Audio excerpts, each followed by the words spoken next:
Arestado sa Maynila ang isang babae na kabilang sa mga suspect sa pagpatay sa isang lalaki sa Makati.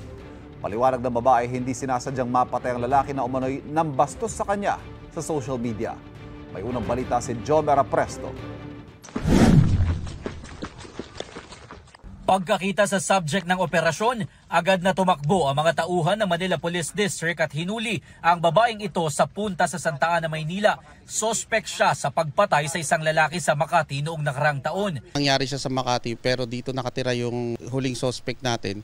So minaman-manan ng mga operatiba natin hanggang sa yun nga na huli na po natin yung. Ayon sa pulisya, 5 ang suspect sa krimen. 3 sa kanila ay mga menor de edad.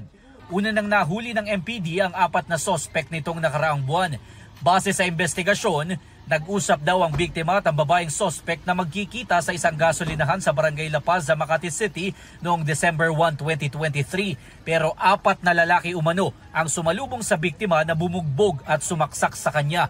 Hindi na nahagip ng CCTV ang aktwal na krimen pero nakita ang pagtakas ng mga suspect. Ayon sa suspect na babae, binastos daw kasi siya ng biktima sa social media. Sinabi po niya sa akin how much po, tas kung magkikita daw po kami, magkano daw po, ganun.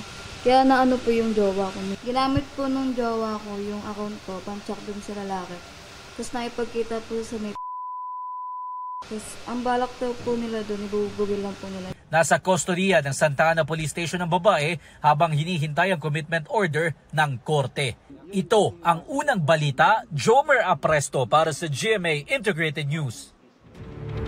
Kapuso, para laging una ka sa mga balita, bisitahin at mag-subscribe sa GMA Integrated News sa YouTube. Sa mga kapuso abroad, samahan nyo kami sa GMA Pinoy TV at sa www.gmanews.tv.